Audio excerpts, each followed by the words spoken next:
김학성 교수님 나오셔서 한기총의 현안 문제, 법률의 문제 여러분께 말씀해 주시겠습니다. 힘차게 박수로 환영해 주십시오. 제가 전광훈 목사님 뵌 지가 한 1년 가까이 되는데요. 아직 1년 안 됐습니다. 모시고 신앙훈련도 잘 받고 있는데요. 전국을 순회해 보면 목사님 주변에 다 목사님만 계세요. 제가 장로이기 때문에 우리 늘 목사님들을 잘 섬겨오는 이런 입장이라 불편할 때가 상당히 많이 있었습니다. 지금도 그렇습니다. 우리 지도자 목사님들 모시고 하는 자리이기 때문에 장로로서 우리 어떤 말씀을 드리기 어려운데요.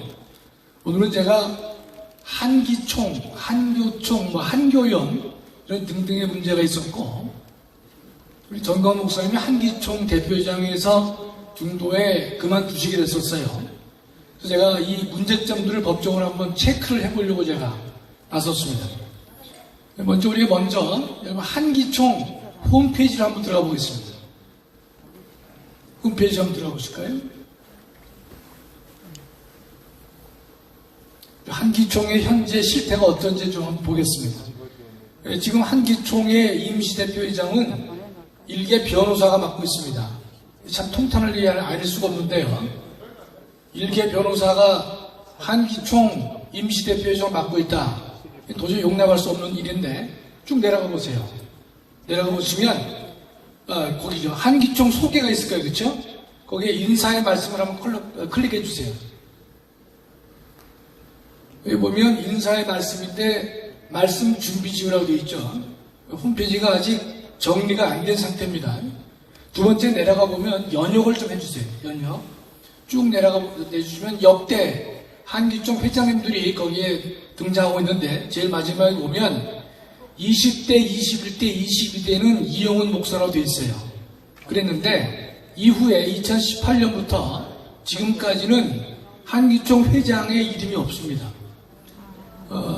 안 계셨는지 정리가 안 됐는지 말이죠. 제가 알기로는 전광훈 목사님은 2019년 2월 달에 25대 한기총 회장을 취임하셨어요. 그 다음에 2020년 2월에 26대를 취임하셨단 말이죠. 저기 보면 22대까지만 되어 있고 빠져 있습니다. 그 다음에 다시 가서요. 조직도를 좀 보겠습니다. 여기 말고 다시 아래로 내려서 하단으로 보면 조직도 보면 조직도 준비 중에 있죠. 그렇죠? 아직도 한기총이 조직을 준비를 지금 안 하고 있어요. 못 하고 있어요. 그 다음에 밑에 위원장을 보겠습니다. 위원장 보면 상임위원장이 6명이 돼야 되는데 지금은 3명밖에 충족이 안 되어 있습니다. 3명은 지금 공란으로 되어 있단 말이죠. 그 다음에 위원을 보겠습니다. 위원. 밑에 위원. 다시 올라가서 조직도를 다시 임원. 임원 보면요. 임원 조직 현황을 보시면 증경회장 11명이 거의 다 있죠. 그렇죠? 그랬는데 보시면 여기 전광훈 목사가 있고 엄규호 목사가 있어요. 제가 혹시 목사님들의 존칭을 좀 생략하더라도 이해해 주세요. 엄규호 목사, 전광훈 목사, 이용훈 목사가 돼 있으면 조금 전에 앞에 역대 회장들의 명단을 보면 이용훈 목사까지는 언급이 되어 있어요. 그렇죠? 그런데 이후에 지금 여기에 진경회장 대표를 보면 엄규호, 전광훈 목사가 언급이 되어 있어요. 이건 진경 대표장이니까 이 파트는 전임 대표회장만이 여기 언급될 수 있단 말이죠. 그렇다면 이용훈 목사 이후에 엄규호, 전광훈 목사님은 대표회장을 지냈는데 지금 본인들도 대표회장을 지냈다고 되어 있는데 아까 나와 있는 역대 회장에는 언급이 안 돼 있다 이런 뜻입니다. 부실하기 짝이 없죠. 부실하기 짝이 없습니다. 그 다음에 새 소식 나를 봅니다. 새 소식. 오른쪽이면 소식과 자료가 새 소식입니다. 이 새 소식은요 작년부터 금년까지의 한기총이 어떤 일을 했다는 사실을 알려주고 있어요. 첫 번째가 3.1절 메시지를 냈습니다. 이건 뭐 의례적인 일이니까 낼 수 있을 텐데 제가 어제 이 한기총의 정말 이 홈페이지를 보면서 제가 경악을 했던 것이 두 번째 보시면 지금 여기 사무실에서 한미자유안보정책센터와 업무 협약을 체결했어요. 그렇죠? 지금 거기에 응한 단체도 우습지만 이 일을 행한 단체도 잘못인데 그 이유는 제가 이따 설명을 드리겠습니다. 두 번째는 여기 보면 한기총과 한교총의 통합을 위한 기본 합의서가 채택이 됐어요. 그럼 저기를 보면 한기총과 한교총이 통합을 추진하겠다라고 해서 기본 합의서가 채택되어 있는데 한 번 더 클릭을 해주실까 이 사진을 여기 보면 여기 있는 이 친구가 김현성 변호사입니다. 현재 임시 대표회장을 맡고 있는 젊은 변호사가 하고 있단 말이죠. 그다음에 옆에 계신 분은 여러분 잘 아시는 소강성 목사님이에요. 소강성 목사는 지금 한교총 대표가 아닙니다. 한기총과 한교총이 만나서 이 기본 합의서를 채택한 것도 물론 잘못이지만 할 수 있는 능력이 없어요. 법적으로 설명드리겠습니다. 그런데 저희를 보면 통합의 당사자가 한 사람은 한기총 임시대표회장이고 두 번째로 있는 분은 이 소강성 목사는 현재 한교총의 통합추진위원장만 맡고 있을 뿐이지 한교총 대표가 아닌 것입니다. 그런데 지금 기본 양쪽을 통합하자고 합의서를 좀 체결한 모양이 보입니다. 자, 그 정도 하시면 좋겠어요. 내려도 좋습니다. 지금 아까 제가 올려드린 거 있죠? 지금 전광훈 목사님이 26대 대표회장이 된 이후로의 스토리 역사를 좀 보겠습니다. 보시면 1920년 2월 26대 전광훈 목사 회장 취임합니다. 그러면 2019년에 25대 대표회장을 했고 이어서 20대 2월 달에 26대 회장에 취임합니다. 그랬는데 그해 5월 달에 법원에서 직무정지 가처분이 받아들여집니다. 여러분 잘 알아주실게요. 저도 이번에 이 서울 민사지방법원의 판결을 보면서 놀란 것이 전광훈 목사님의 직무집행에 정지 가처분을 신청한 사람이 두 사람입니다. 한 사람은 19대에서 이 한기총의 부회장을 지낸 분이에요. 또 한 사람은 역대 2017년부터 19년 사이에 한기총 대표회장을 지낸 분입니다. 그 판결문에 나와요. 그러니까 역대 대표회장을 지낸 한 분과 또 하나의 공동 부회장을 지낸 두 사람이 나서서 한기총 대표에 대한 직무정지 가처분을 신청해가지고 그것이 인용이 되는 것입니다. 그러면 이때가 2월달에 인용이 되죠. 따라서 5월에 인용되지 않습니까? 그래서 6월달에 법원이 가처분을 인용했기 때문에 전광훈 목사님은 회장으로 계시지만 직무가 정지가 됐단 말이죠. 따라서 직무 대행이 필요해요. 따라서 서울민사지방법원은 이우근 변호사를 직무대행으로 위촉을 했던 것입니다. 그 다음에 이우근 씨는요 3개월 만에 그 자리를 그만둡니다. 사퇴를 했어요. 제가 볼 때 상당히 지혜로운 사람 같은데 8월 21일날 사퇴를 합니다. 그 다음에 2020년 이어서 9월달에 현 대표회장인 김현성 변호사가 직무대행으로 위촉이 된 것입니다. 그러니까 쉽게 말하면 가처분이 인용이 됐어요. 그래서 직무대리가 필요하죠. 이우근 변호사가 왔어요. 이 사람은 3개월 만에 그만둡니다. 따라서 다시 그 공간을 채우기 위해서 지금의 대표자인 김현성 변호사를 직무대행으로 법원이 위촉을 한 것입니다. 그 다음에 자 5번을 보시면요 2021년 작년이죠. 5월달에 원고 승소가 됩니다. 그러니까 김현성이가 올 때는 본안 소속에서 이긴 것이 아니라 직무정지 가처분 인용됐기 때문에 직무대행이 된 것이고, 작년 5월 달에는 원고 측에 두 사람이 낸 소송이 받아들여져서 이제 정광훈 목사님의 회장 지위가 박탈되는 것이죠. 그래서 박탈되는데 목사님께서 29일 날 스스로 사퇴를 하셨습니다. 그러니까 작년 5월 달에 사퇴를 하신 것이에요.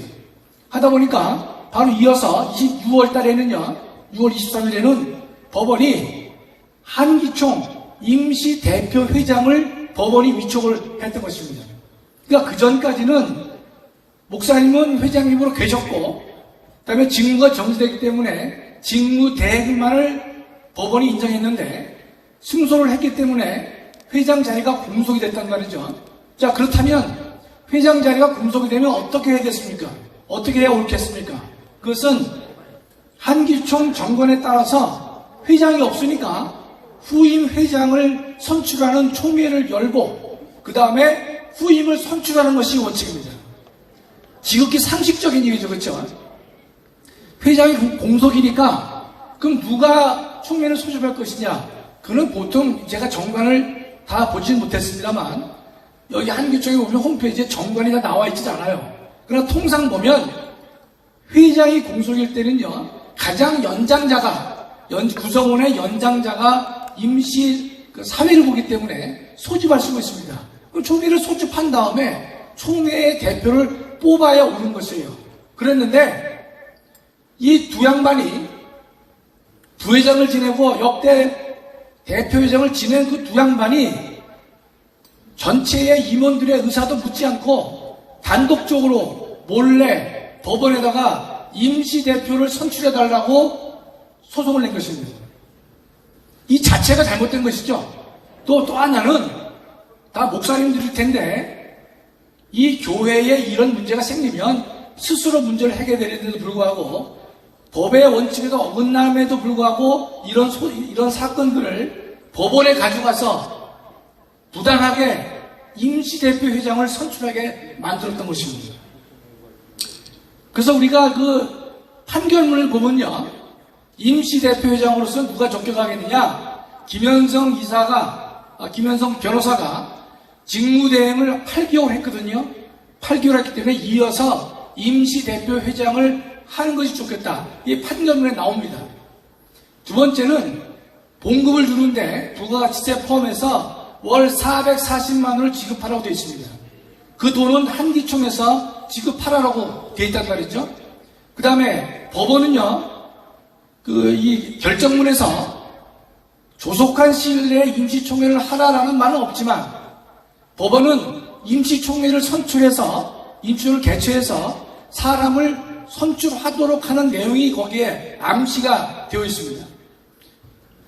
자, 상황이 이렇습니다. 목사님께서 2020년에 19년, 20년에 한기총 대표가 되셨고 중동에 여러 가지 불상사가 있었고 그 이후에 법원의 결정이 있었고 이우근 변호사가 그만뒀고 그다음에 김현성 변호사가 직무 대행을 맡다가 임시 대표회장을 현재 맡고 있는 것입니다. 자, 그럼 제가 이건 하나의 그 과정을 말씀드렸는데 여러분 임시 대행자는요, 임시 대표 또 권한 대행 이런 사람은요 어떤 권한만 할 수 있느냐? 여러분이 한번 암기를 하시면 좋겠는데 현상 유지, 현상 변경 그 단어를 기억했으면 좋을 것 같아요. 현상 유지와 현상 변경.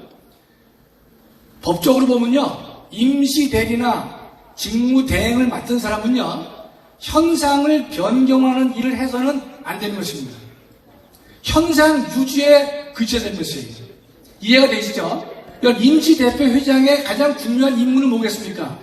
지가 나서서 다른 단체와 통합을 한다, 협약을 맺는다, 이런 일은 해서는 안 되는 것이에요. 그에게 주어진 첫 번째 또 마지막에 가장 중요한 과제는 하루속히 후임 회장을 선출하는 것이 가장 중요한 그에게 주어진 법적 과제가 되는 것이에요. 그걸 위해서 임시대표를 갖다가 선출해 준 것인데 김현성 이 변호사는 본인의 주제를 모르는 것 같아요. 모르기 때문에 나서서 법적으로 해서는 안 되는 적극적인 일을 하고 있단 말이죠. 본인이 임시대표인데 한교총과 한기총부 등등이 만나서 합치자 이런 기본 합의서를 채택할 수 있는 권한을 법적으로는 주어진 바가 없는 것이에요.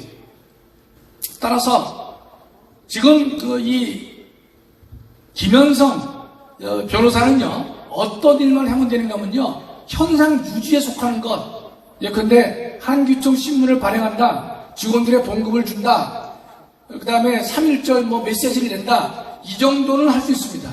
또 2021년 시무 예배를 드린다, 이건 할 수 있을 것이에요. 현상 유지에 그치기 때문에. 그러나 본인이 나서서 한기총의 기본 법적 지위를 근본을 흔드는 일은 본인이 해서는 안 되는 것이고, 한다면 부당의 문제가 아니라 위법의 문제로 가는 것입니다.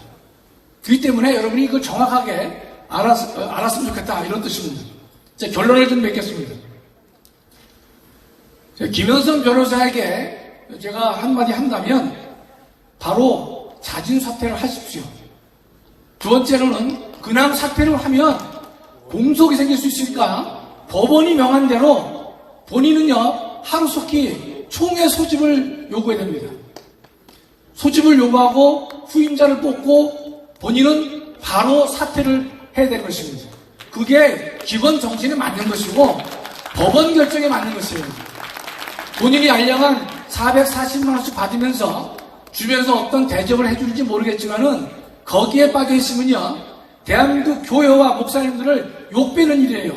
그 친구는 신자도 아닙니다. 신자도 아니에요. 그런 인간이 예컨대 대한민국 전체 목사님들의 그 조직에 있어서 본인이 뭘 착각을 해도 한참 착각을 한 것입니다. 당장 사퇴를 해도 후임자를 충분히 뽑을 수다, 이런 뜻입니다.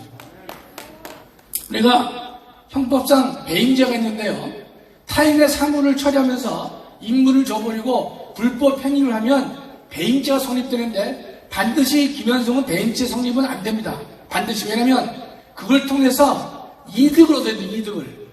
부당한 이득을 얻어야 되는데 타인의 사물을 처리하면서 본인에게 주어진 과제를 저버리고 불법 행위를 한 것까지는 맞는데 과연 본인에게 이득을 부당하게 취했는지는 제가 아직 확실히 못하기 때문에 업무상 배임이라고 제가 단정할 수는 없겠지만 충분한 가능성을 저는 가지고 있다, 이렇게 생각을 하는 것입니다. 하루속히 자진 사퇴를 해서 우리 교회가 또는 교단이 바로 설 수 있도록 본인이 처신을 똑바로 해야 될 것이다, 이런 뜻입니다. 더 나아가서 본인이 나대면서 말이죠, 다른 한교총과 통합을 추진한단 말이죠. 그거는 본인에게 주어진 권한이 결코 아닌 것입니다. 저는 제가 속상했던 것이 또 민주 무슨 연합 거기하고 협약식도 체결하는데 지금 대한민국에 가장 웃기는 일 중에 하나가 순영만 그랬습니다만 MOU 체결한다 이런 사진 찍는 일이 수태로 많습니다. 이게 대학도 많고 많아요. 다은 폼입니다, 실제로. 물론 다는 아니겠지만 그런 일을 즐기는 분들이 리더가 많이 있는데 분명히 반성을 해야 될 것이다, 저렇게 보는 것입니다. 그 다음에 한교총회에 이제 말씀드릴 것은 뭔가면 대표가 유영모 목사로 돼 있어요. 그렇다면 임시회장하고 통합을 논해서는 안 되는 것이고, 한기총회 회장이 만들어진 다음에 대표성을 가진 그 사람과 통합을 논의해야 되는 것이지, 임시 선관 주임밖에 없는, 임시 대리밖에 할 수 없는 그런 사람을 상대로 해가지고 통합을 논의한다? 그 자체로 위법이다, 이런 뜻입니다. 따라서 한기총 회장이 만들어진 이후에 한교총과 통합을 이루는 것이 좋겠다, 이런 뜻입니다. 마지막으로요, 목사님들께 제가 한 말씀 올리겠습니다. 감히 이런 말씀 드리게 되는데, 저는 조금 전에 정광훈 목사님께서 김인득 장로님을 언급하셨는데, 저는 김인득 장로님이 계셨던 종로위가 승동교회 합동 측에서 제가 45년간 신앙 훈련을 받았습니다. 거기서 제가 장로도 받았습니다. 그랬는데 제가 장로로서요, 경기노회에 한번 제가 참석을 했었습니다.